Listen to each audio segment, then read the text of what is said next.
We have a very special afternoon lined up for you over the next 45 minutes or so. I ask for your full, undivided attention. I don't think I'm going to need to say that more than once, because once you hear this young man's story, you will be roped in, I guarantee it. As we kick off our first NHS Career Week, our focus is on exploring your options, making a plan, and then pursuing options that will allow you to execute that plan.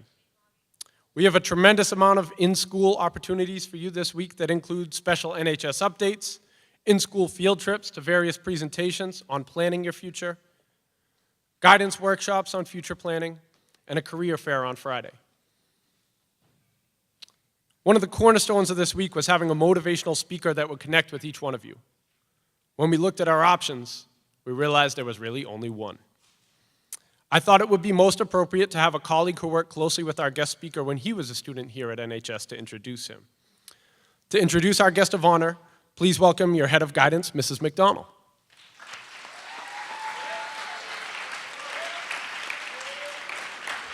Good afternoon. I have the incredible honor of introducing someone who has become an inspiration to anyone who has been fortunate to know him or know his story. I had the great fortune of knowing Matt when he first came on the scene as a Norwood High School student back in 2008.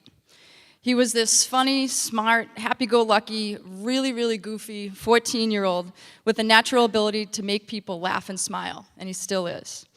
On a more personal level, I played college basketball for his aunt, Trish Brown, and so I got to know Matt on an even deeper level.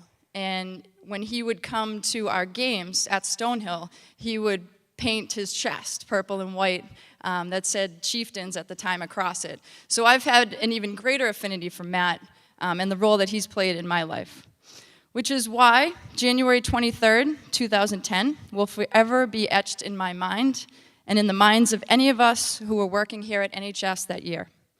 That was the day that Matt Brown was playing in a hockey game for his beloved Mustangs and took a hit that drove him headfirst into the boards. We would later find out that this injury had left Matt paralyzed from the neck down. This could have been a story of a young man's life that was tragically impacted by a fluke, terrible accident, but it's not. This is a story of an exceptional young man whose overwhelming resilience, positive attitude, grit, and incredible life outlook has allowed this now 24-year-old to accomplish more in his young life than most ever will. Since suffering that injury, Matt graduated on time from NHS class of 2012 with a golden diploma presented by former NHS principal George Yusevich to honor Matt's remarkable fortitude. Matt graduated from Stonehill College in 2016 with a bachelor's degree in communication, again, on time after 4 years. He has been an honorary guest and now friend of the entire Boston Bruins organization. Matt has finished the Boston Marathon numerous times, participating with his friend and Army Ranger Lucas Carr. He has had his hockey jersey retired at Norwood High School that you can see in the gym. Matt has written and published a book titled Line Change, which sold out in 2 weeks during its pre-sale and continues to be selling off the shelves now.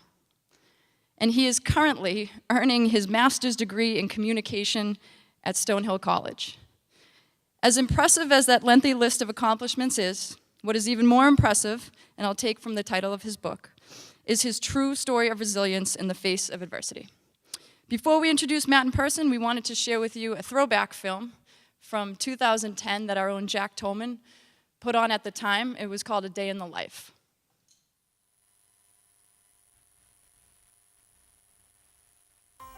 My name is Matt Brown, and this is a day in my life. I wake up earlier than I would have because it takes me a little bit to get ready.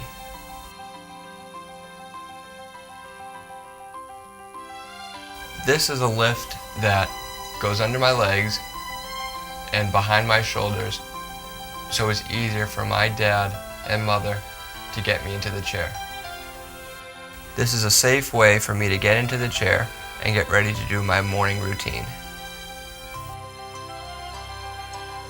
The sling easily slips out so I don't carry it around the whole day.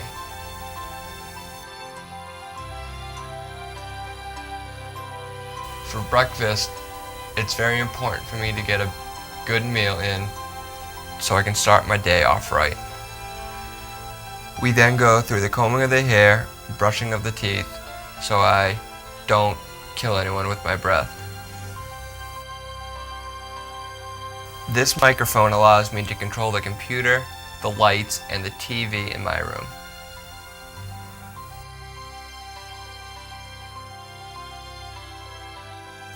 Here is the lift that was installed while I was in rehab in Atlanta.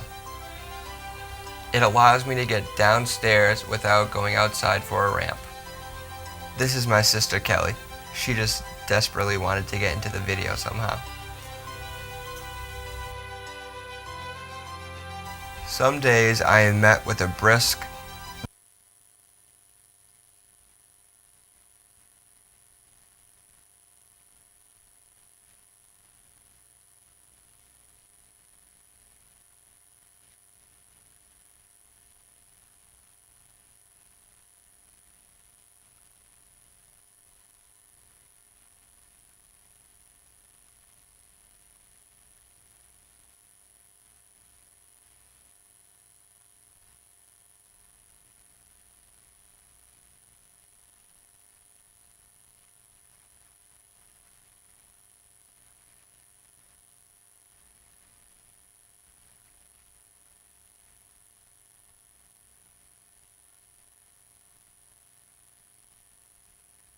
Let's do it. Well, it happens, right? You gotta roll with it. So, without further ado, and if we get back the video, we can show it to you a little bit later. I am incredibly honored to introduce to you my hero, our hero, Matt Brown.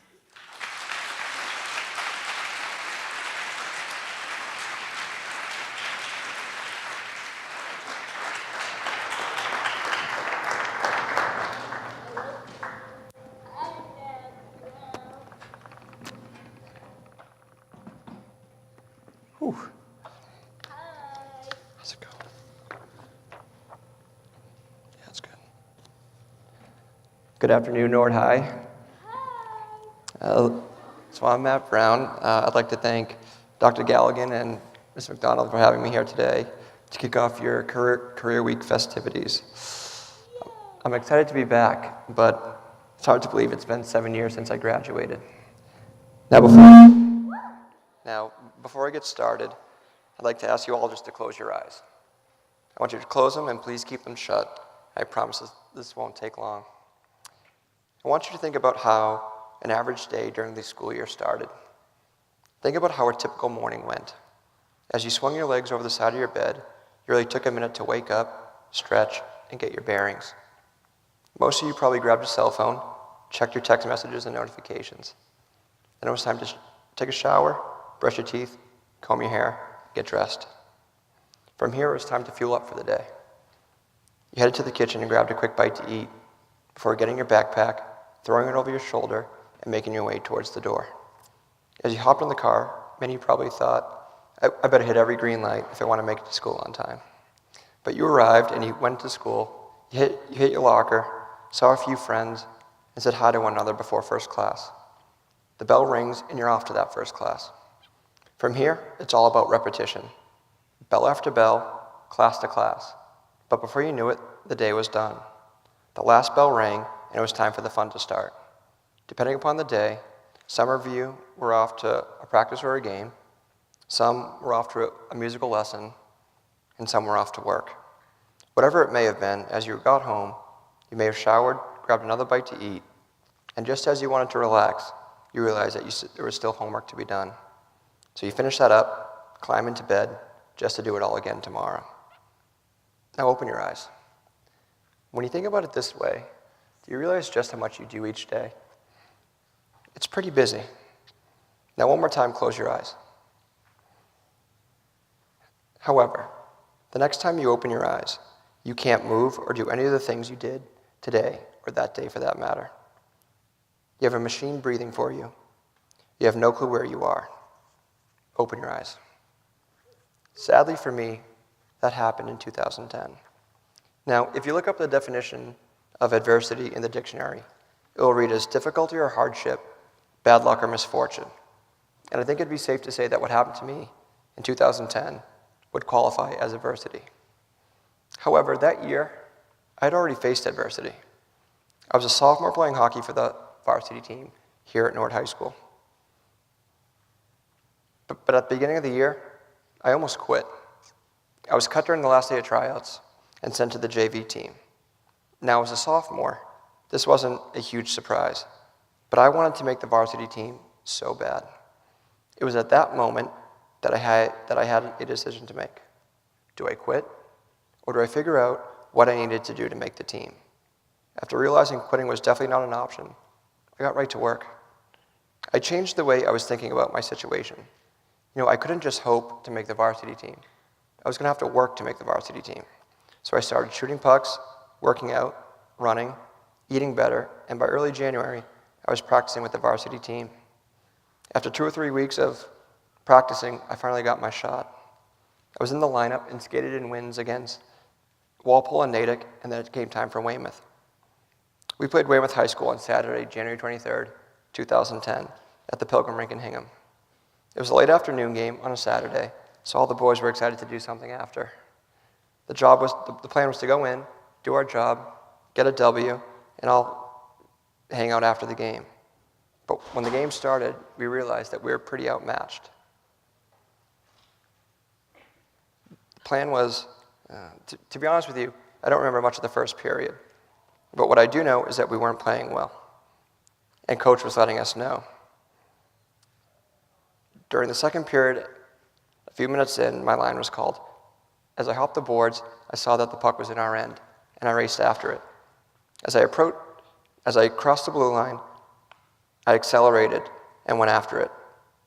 As I approached it, it ricocheted off the boards, and it didn't continue along the boards, but it came back between my feet, and I looked down. I ended up being hit from behind, lost my footing, and went headfirst into the boards. As I laid on the ice, I floated in and out of consciousness, but I knew something was terribly wrong. Because one of the first things you're taught about in hockey is that when you get hit, you get back up and you get back in the play. I sent that message to my body, but nothing happened. I tried again, and the result was the same. As I lay on the ice, I was treated by EMTs and paramedics, and they loaded me onto a stretcher and into an ambulance as quickly and as safely as they could. The ride from the rink to South Shore Hospital took what seemed like hours. I was nervous.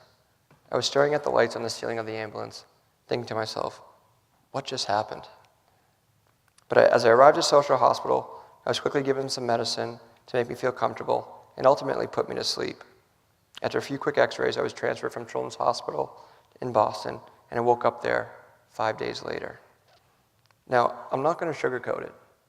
There were some dark moments in those early days at Children's Hospital. I asked why a lot. Why me? Why did this happen to me? What did I do to deserve this? But one of the biggest things that kept me going was the constant support I had in my 3 weeks at Children's Hospital. I asked, will I ever do this again? Will I ever do that again? But it was truly like a revolving door of people.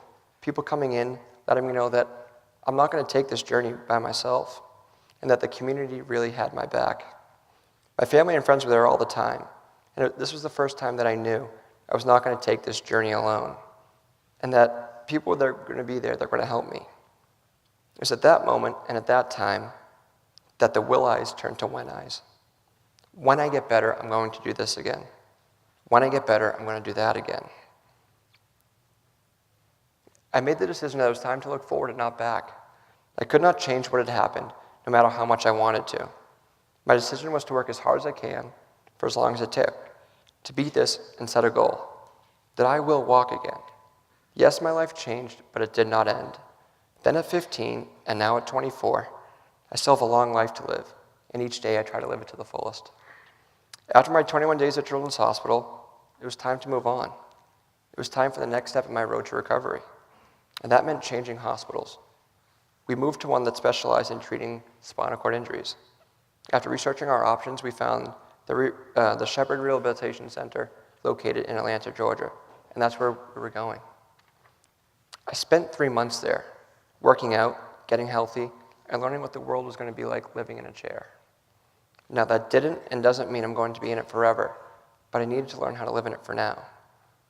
And it also hit me that I had other people there to help me. People to help me work out, people to answer the questions I had. And there were other kids at Shepherd Center that had suffered spinal cord injuries. It was a big deal talking with them, seeing how they were dealing with it. And it helped knowing that I was not the only one going through this. We helped each other just by talking. And when a change like this happens, it is extremely important and helpful to talk to others who are going through the same change, and talking with those who are in the business, those that could tell me what to expect and how to deal with these challenges that I would face. Now I'll tell you, when I found out I was going to Atlanta, I was nervous. I was nervous I was going to lose all my support. You know that revolving door of support that I talked about at Children's Hospital? It followed me down. It followed me down to Atlanta, and I was extremely lucky to have friends and family visit me almost every weekend. It reminded me that I was not alone in this fight. And that was the sort of stuff that kept me going. And before I knew it, March turned to April, April turned to May, and I found myself home and being discharged from the Shepherd Center on May 5th. This was an important time for me. It had been over 100 days since I'd been in my home and in my town. I was able to see friends constantly and have people to talk to. But being 1,000 miles away for that long took a toll on me. It wasn't easy, and I had to prepare myself every day to deal with what was going on. But I made a decision to stay positive, be patient, and work hard every day. Stay positive and be patient. Just 4 words, but so important. A friend said those words to me the first week I was at Children's Hospital, and they stay with me every day. It just helped me overcome any adversity that I encounter. So as I returned home, I was 2 terms behind in school, so I caught up over the summer. Now let's take a second to imagine that. I get paralyzed, forced to fly 1,000 miles away and spend 100 days away from my home and come back to summer school. Now there's something about that just isn't right. But I could have taken the easy way out, just hang out and do nothing all summer. But I decided that if I was going to graduate with my class, I was going to have to put in the work. So I did. Mrs. Crimmings deserves one of the biggest shout-outs for helping me get through that summer. I completed 2 terms in just 8 weeks, and I caught up with my class. We all graduated together in 2012. So the question was, now what? I wanted to go to college. My friends were heading off and talking about it, so I thought, why not? I applied and was accepted into Stonehill College down in Easton, where I graduated in 2016. I lived on campus, and I did all 4 years. I wanted to have a true college experience, not a get dropped off and picked up experience. So you hear the stories of freshmen being nervous the first time they were dropped off at college. How do you think I felt? Exactly. I was terrified. But I made the decision. If I wanted to go to college, I was going to have to push myself and move out of my comfort zone at home. And believe me, it was challenging. There were moments during those first few weeks that I truly thought I made the wrong decision. But with the help of friends, teachers, and aides, I did it. I went to college. I lived there all 4 years and graduated with a degree in communications, a feat I nearly crossed off my list in 2010. Now, like most people, I have good days and bad days. While the good days definitely outweigh the bad, I need to make sure that the bad days don't linger. I may get down, but I don't stay down. Because what good is it to stay down? I need to make sure that I move on from them. Sure, I can be pissed off and angry, but will that change anything? I can wish that this accident didn't happen, but it did. That is a reality, and I have to deal with it. I have to deal with this adversity. All of us face adversity. All of us in this room face adversity in some way, whether it is at home or at school, on the athletic fields, or at your work. The most important thing is how you deal with it. We can't change the past no matter how much we want to. Change, as I'm sure, as you all realize, is a constant in our lives. For you, it may be a change at school, a change in your future plans, or something going on at home. For me, it was a change in how I live. A change in how I get up every morning, how I shower, how I get dressed, how I eat, how I communicate, and how I do my work, how I just go about every day. And so, how do we deal with change? Do you dwell on the change that has happened, wallowing in the negative feelings that impact on how you go about your daily life? What does that accomplish? The answer is nothing. As I said, you can't change the past. So focus on how you deal with difficulty or hardship, bad luck or misfortune. Focus on how you deal with this adversity. You have choices. It's important that you stay positive and find ways to stay positive. Go at it head on and face it each day. As I mentioned earlier, my life changed, but it did not end. I still have a long life to live. I enjoy going out to dinner, hanging with friends, going to the movies, and staying busy. In the 9 years since my accident, I've completed 8 marathons. And by this time next Monday, my running partner and I will be about 6 miles away from completing our 9th. To go along with these marathons, I've done an additional 25 road races. I've traveled across the country, both south and west.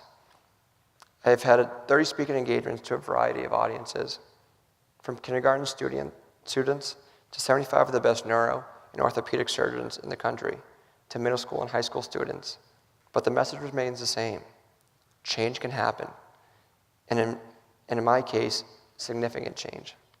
The physical change is the most obvious to everyone. Loss of the ability to control my body and seeing me in the chair. But what they don't see is a mental challenge. To wake up every day and deal with change. I know I am paralyzed and need help from others to accomplish my daily tasks, and that's okay. I know I have people who will assist me throughout the day, and so do you. You have teachers, guidance counselors, deans, and others who will help you with issues, and family and friends to lean on when challenges and changes arise. And we all need to remember that we are not alone in this journey. It is a conscious decision on how I wake up and set my mind to stay positive and attack each day with a go-forward attitude. It helps me and those around me to have a normal day, to talk, laugh, joke, and smile. I often talk to my mom and my dad and my sister about staying positive, going to physical therapy, and working on staying healthy, and how I will always work towards my goal of walking again. Because what is the alternative? Giving up and throwing in the towel? Saying that's okay? Guess that's it? I'm satisfied with staying in the chair? No way. That is simply not an option. The other thing is, what if? What if tomorrow is the day that my arms and my legs start to work? What if tomorrow is the day that I start to get movement back? What if tomorrow is the day that there's a medical breakthrough and the cure for paralysis is discovered? Why would I ever stop trying when tomorrow could be the day? Throughout this journey, my family and I have established a never quit motto. It's simple. You can get through anything, and you don't have to do it alone. Whatever it is, it may not be easy and will challenge you. But know that you all have it in you to overcome adversity and overcome challenges and deal with change. Never be afraid to lean on those around you for support, and be there when others need a shoulder to lean on. Don't let the negative win. If you work hard, stay positive, and keep your eye on the goal, anything is possible. I've been lucky and honored to receive some awards since my accident. From high school, that golden diploma when I graduated as a student who has overcome adversity to graduate, and a banner hangs in the gymnasium with my name and number on it. In college, they held a Matt Brown Day, encouraging people to donate to charity. I was awarded the Pat McDonough Award, given to a member of the student body that best supports all the college's teams. And yes, I did get stuck in the mud on quite a few rugby and soccer fields. But most importantly and most humbling was when the senior class, my graduating class, as their gift to the following classes, started the Matt Brown Perseverance Scholarship. On graduation day, it was announced that in the 3 weeks since it was established, it had raised over $75,000, the most in Stonehill College history. And after graduation, I was given the Boston Celtics Hero Among Us Award, an award for my efforts to inspire others to never quit and face challenges head on. Now, I mention these awards not to toot my own horn, but to demonstrate that people need to see someone deal with hardship, to show them that anything is possible and you can stay positive, even in the face of adversity. I received these awards not because of Matt Brown, but because of the attitude, the actions, the determination, and the commitment I have shown throughout this journey. And I'm so grateful that I've been able to inspire others by my actions and hope to continue to do this well into the future. I became an author in 2018, and it has been my proudest accomplishment to date. It gave me an opportunity to visit my own feelings and my thoughts. It was difficult at times going back to some of the darkest moments in my life. But it made me realize that although I have not reached my goal yet, I have come so far. And the response that Line Change has received in the short while it's been out has truly been surreal. Never in my wildest dreams did I think it would be received as it has. Sure, our target audience was 14 to 25, kids going through middle school, high school, and college, facing adversity and the everyday challenges that come with it. But the truth is, folks of all ages are finding messages to connect with. My next project, which I am most excited about, is to get the Matt Brown Foundation rolling. We have all the pieces in place, and we'll have a formal announcement in the coming months. Our goal is simple but powerful: to help. Throughout this journey, I've been so incredibly lucky with the support I've received. From the beginning, it felt like that everywhere we turned, there was someone there lending a hand or sending words of encouragement. I received this wheelchair from the Boston Bruins Foundation and my first van from the Travis Roy Foundation. However, throughout this journey, I've also seen and know individuals that have not been as lucky as I was. And that breaks my heart because I know how important a support system is. These families, kids, spouses, or loved ones suffered injuries similar to me and went home facing the same challenges that me and my family did, but without the benefit and generosity of a town, the hockey community, family, and friends. So it's now our time to give back. I close with this. Remember, look forward and don't dwell on the past. Stay positive and be patient, and you can accomplish anything you set your mind to. Many times in life, we don't get dealt the cards that we want or we think we deserve, but it's our job to make the best possible hand that we can. Dr. Galligan and Ms. McDonald, I thank you once again for having me. I wish you all nothing but the best going forward, and thank you for your time.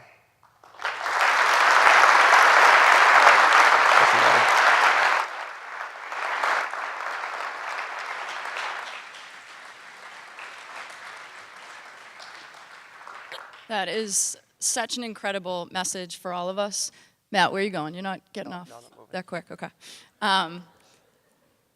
One thing that I had seen, it was a recent video that was about Matt a couple of years ago, and Nord News had done it, our Nord News here at the high school. And they had asked the question, and this is the answer that resonates with me the most, is they had said, if you could go back and change it, would you? And he said, absolutely not. This is who I've become and who I am now. And I thought, like, that's something that, you know, when all of us have our bad days, which we do, myself included, I know personally I always go back to Matt every single day about, like, if he can do it, I can. If he can do it, they can. And so I hope you take that message, especially that just sense of, like, that grit and resiliency that someone who faced a lot of adversity has continued to overcome. So just one more round of applause for Matt Brown person.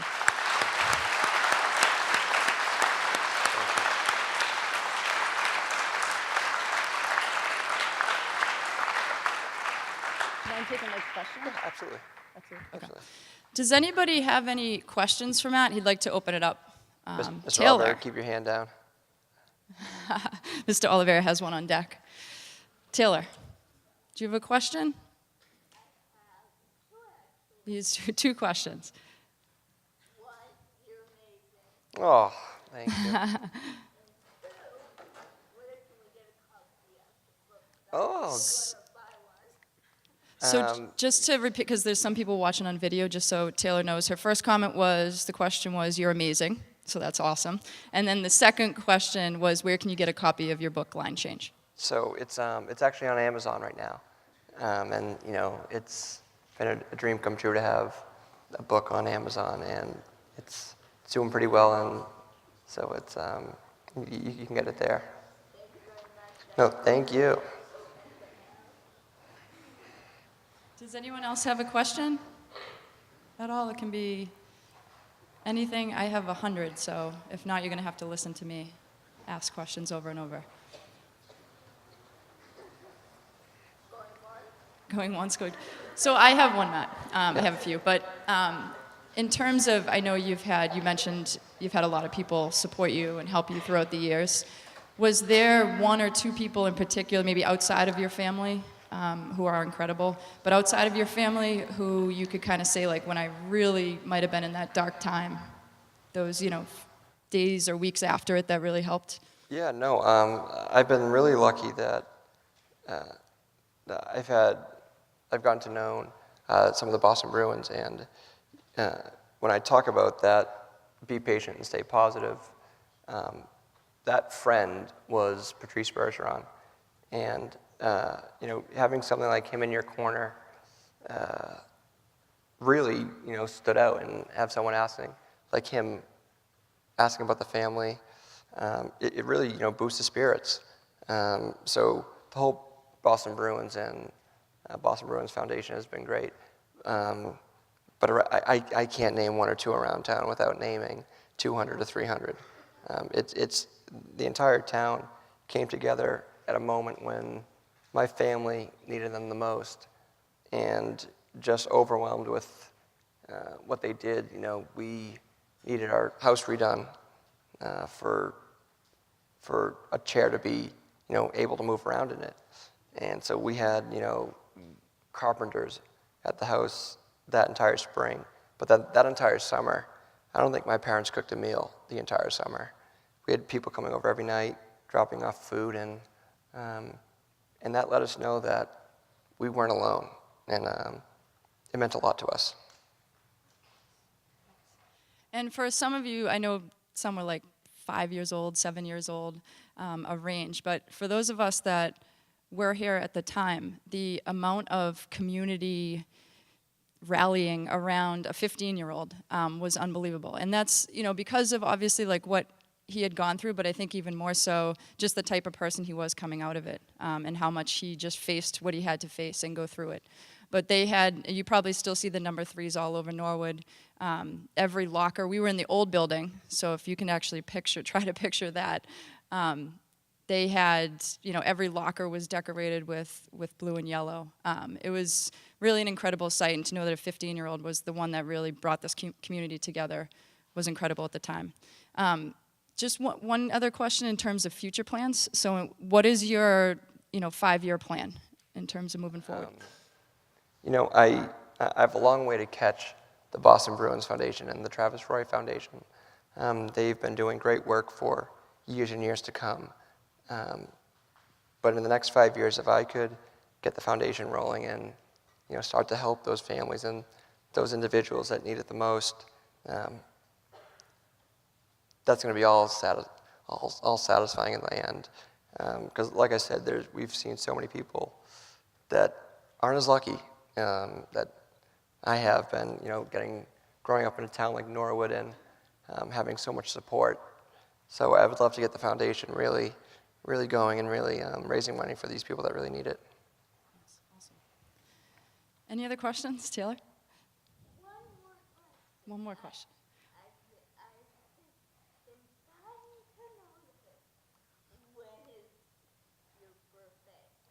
Actually, my birthday is this Thursday.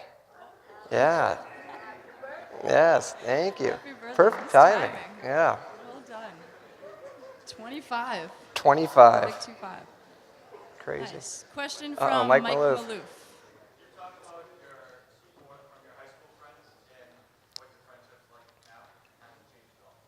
When we were down at Atlanta, do you want to, just so the people listening are watching?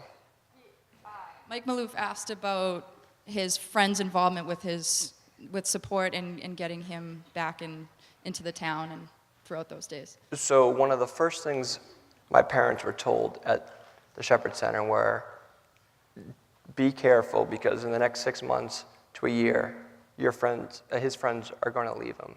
And he's going to be, kind of by himself. And my mom looked at him and said, you don't know his friends that well. And it took 2 weeks being home in May for my friends to stop seeing the chair. They saw Matt. and it's been that way ever since. I am extremely lucky, that I had one of my best friends come and room with me all 4 years at Stonehill. And we leaned on each other, we got each other through it. But to this day, my friends have never left. And, my mom and dad might say they're at the house too much. But I'm telling you, they've been the backbone through this all. They have a man cave at his house where they all go down to. So we've seen a lot on that with his crew of friends that continue to visit him all the time. Right? Thank you, Taylor. Any other questions? Yeah. At all? Oh, yeah?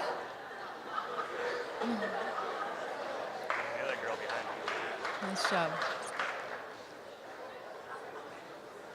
Any other questions from Matt about... That's awesome. Oh, am I not seeing it? Yes.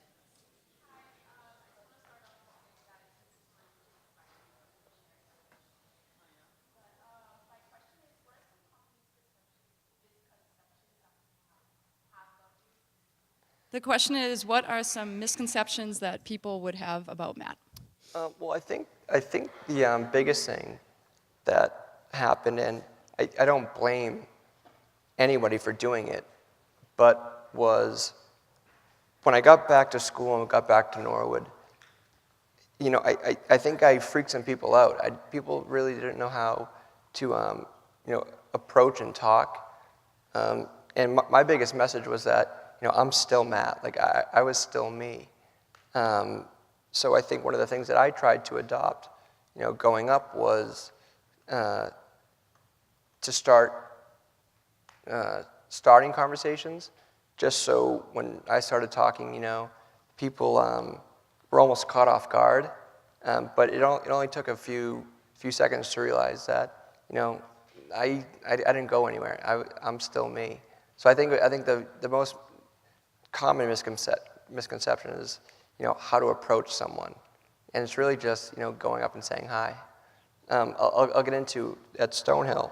When I went down to Stonehill, I thought I was going to lose all that support that I had in Norwood. And again, I was terrified. And I don't know if it's the Stonehill community and but it's been, my 4 years. I made more friends and more people wanted to help and support in any way possible. So it was just getting over that hurdle of, I'm still Matt. Any other questions? No? Yep.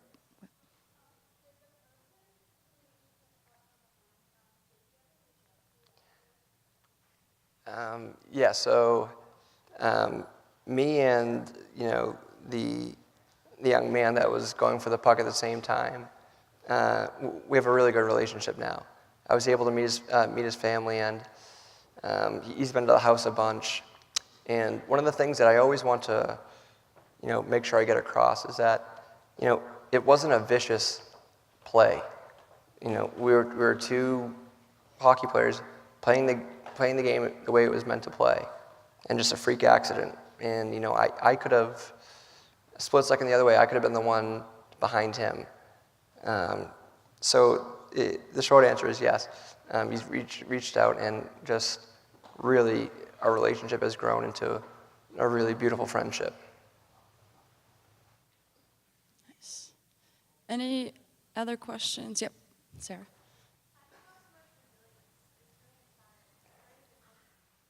Where does the resilience come from? How do you have so much of it? First of all, thank you. That really means a lot.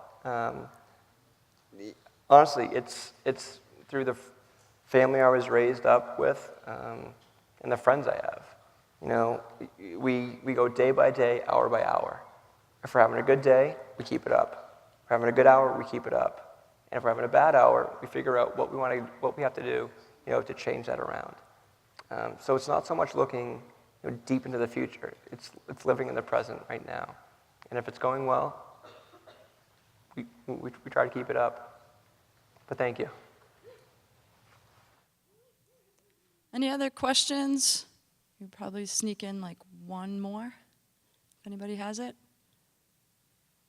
missing anyone? Okay.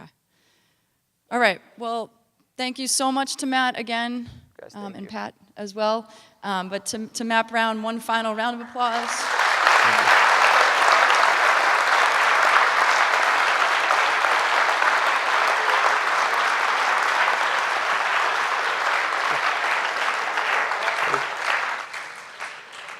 Sorry about the video not working, but I'm going to send that out in an email to all of you so you have it, because it really is a great 12-minute watch.